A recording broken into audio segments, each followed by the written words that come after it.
Vous rappelez-vous l'anecdote autour du gentil reproche que le Padre Pio a fait à un de ses amis un jour, qui lui demandait de prier pour la guérison de quelqu'un de sa famille? Eh bien, c'est la chose suivante. Le Padre Pio lui a demandé s'il ne priait pas à cette intention. Et le garçon a répondu: oui, mais c'est dans votre prière que j'ai confiance, pas dans la mienne. Et le Padre Pio lui a répliqué: ta foi serait-elle donc plus petite qu'un grain de sénévé? Et vous savez pourquoi. Notre Seigneur Jésus-Christ dit dans l'Évangile, selon saint Matthieu, en vérité, je vous le dis, si vous avez de la foi grande comme un grain de sénévé, vous direz à cette montagne: passe d'ici à là, et elle y passera, et rien ne vous sera impossible. Avons-nous la confiance nécessaire pour prier sans cesse lorsque nous avons besoin de demander une grâce au Padre Pio? C'est la question. Lorsque l'espoir est apparemment perdu, il nous faut tout de même prier avec confiance et persévérance, tout en s'appliquant à ce que pratiquait sainte Thérèse de l'Enfant Jésus, l'abandon. Autrement dit, prier avec foi, confiance et insistance, et se résoudre à ne pas être exaucé si, pour Dieu, le bien de notre âme ou le bien d'autres âmes l'exige. L'histoire d'aujourd'hui a quelque chose à nous apprendre, il ne faut pas passer à côté. Chers amis fidèles du Padre Pio, bonjour, mon nom est Jean Goyard et vous assistez au programme Sur les pas du Padre Pio. Aujourd'hui, notre foi est le grain de sénévé.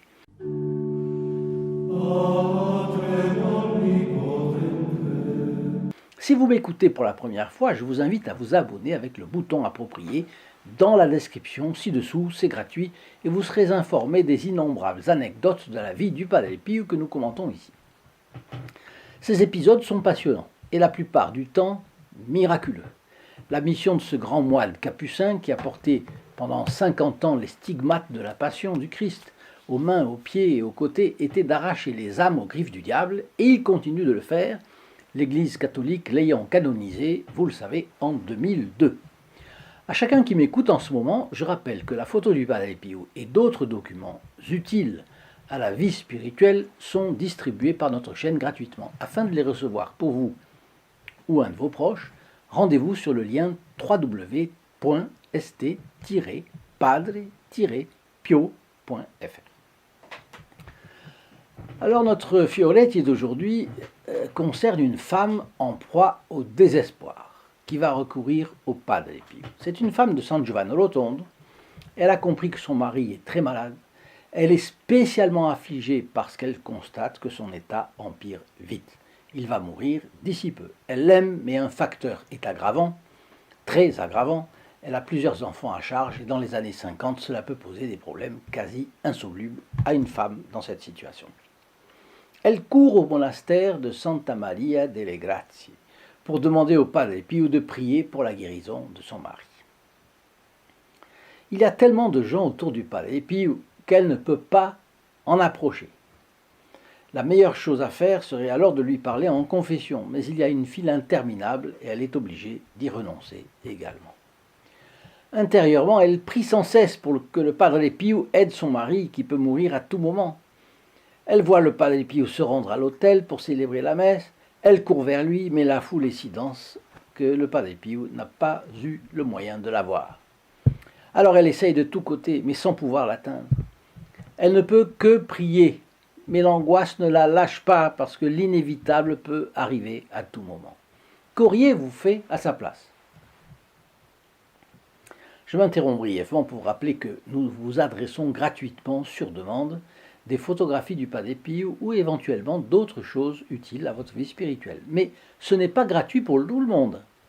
Il faut bien que des personnes généreuses en supportent la charge. Ce sont les membres du groupe des protégés du Padre Pio. Sans eux, ces vidéos seraient impossibles. Alors ils ont les mêmes difficultés que tout le monde.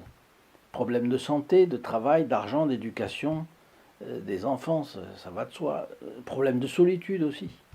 Mais ils font un effort spécial malgré les problèmes qu'ils ont. Ça veut dire qu'ils regardent plus haut qu'eux-mêmes.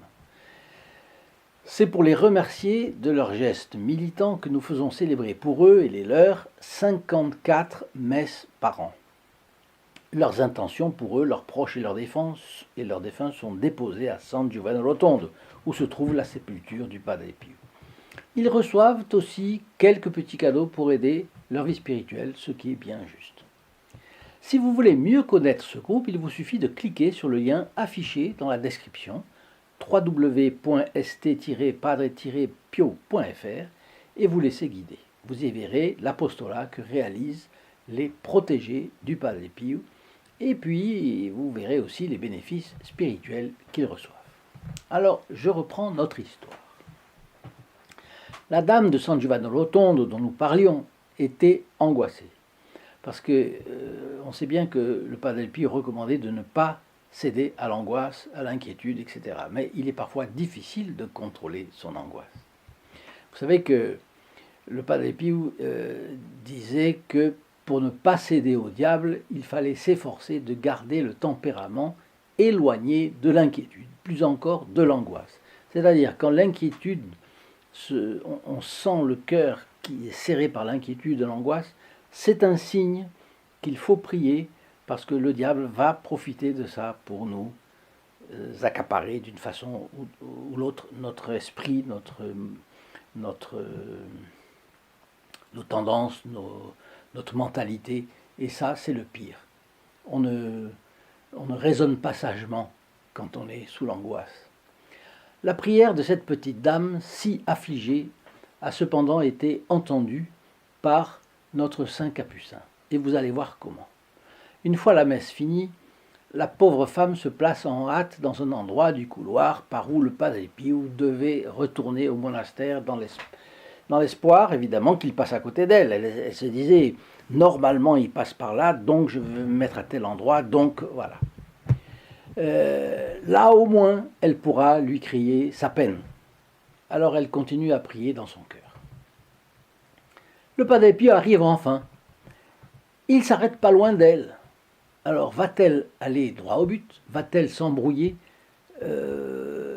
Va-t-elle aller un peu plus vers le Padre Pio? Va-t-elle dire au Padre Pio quelque chose pour expliquer l'état de santé de son mari, sa situation, son angoisse, etc. Ce serait bien compliqué, il faut le dire, mais dans cette ambiance avec les gens autour et tout. Mais bon, eh bien non, elle ne va pas faire ça. Pourquoi? Parce que le Padre Pio ne va même pas lui donner la possibilité de le faire. Il la devance, et il vient à elle et lui dit « Femme de peu de foi, pourquoi t'obstines-tu à me bombarder de ta prière? Crois-tu que je sois sourd? Tu m'as déjà dit ce que tu veux, à 5 reprises, à droite, à gauche, devant, derrière. J'ai compris. Maintenant, rentre chez toi, tout va bien. » Alors, vous voyez comment réagit le Padre Pio. Bon, d'abord, on sait bien qu'il est un homme de la campagne. Il est un peu un paysan. C'était ses parents, c'était lui. Bon. Et il est bourru. Mais il joue aussi de ce côté bourru. Sous l'apparence d'un reproche, en fait, il lui dit que son mari est guéri. Bien. Mais aussi, autre chose, il dévie le problème de lui. Parce que qu'est-ce qu'elle va faire? Souvent, ces femmes-là, elles tombaient en pleurs et elles remerciaient et elles se mettaient à genoux devant lui. Il avait horreur de ça. Parce que ce n'était pas lui qui faisait les miracles, c'était Dieu.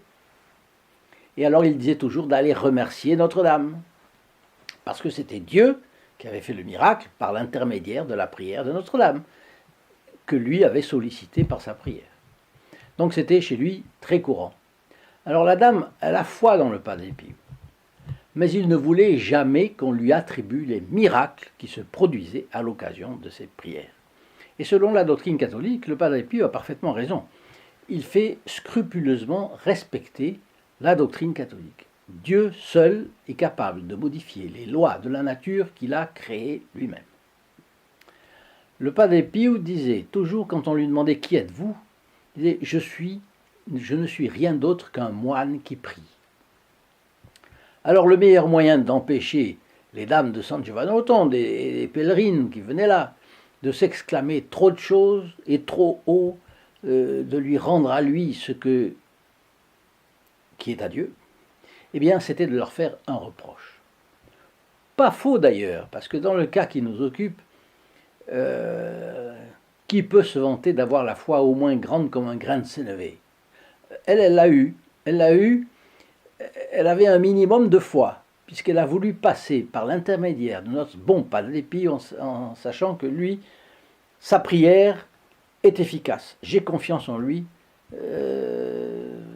parce que je le vois dans son regard, parce que j'ai constaté déjà, etc., etc. Elle ne cherche pas de midi à 14h, elle a confiance, alors elle veut sa prière. C'est tout ce qu'elle voit. Eh bien, elle a obtenu ce qu'elle veut. Elle a obtenu ce qu'elle voulait. Pleine de joie, donc, eh bien, elle remercie le Padre Pio de sa prière, elle sait la chose, et elle court chez elle, mais elle a couru comme si elle avait des ailes aux pieds. Et quand elle est arrivée, elle a trouvé son mari rétabli, en parfaite santé. C'est un petit fait, un fioretti. Si vous l'avez aimé, eh bien, soyez aimable de le dire en enregistrant votre like et veuillez le partager afin de faire connaître l'œuvre du Padre Pio au plus grand nombre possible de personnes.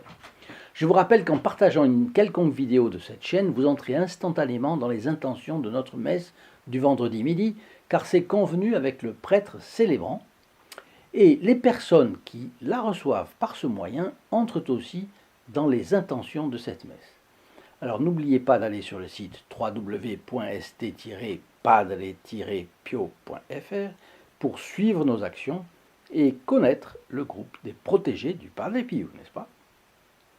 En tout cas, chers amis fidèles du Padre Pio, je vous souhaite une très bonne journée et je vous dis à très bientôt. Au revoir. In nome del Padre, del Figliolo e dello Spirito Santo, e così sia. Sia lodato Gesù e Maria.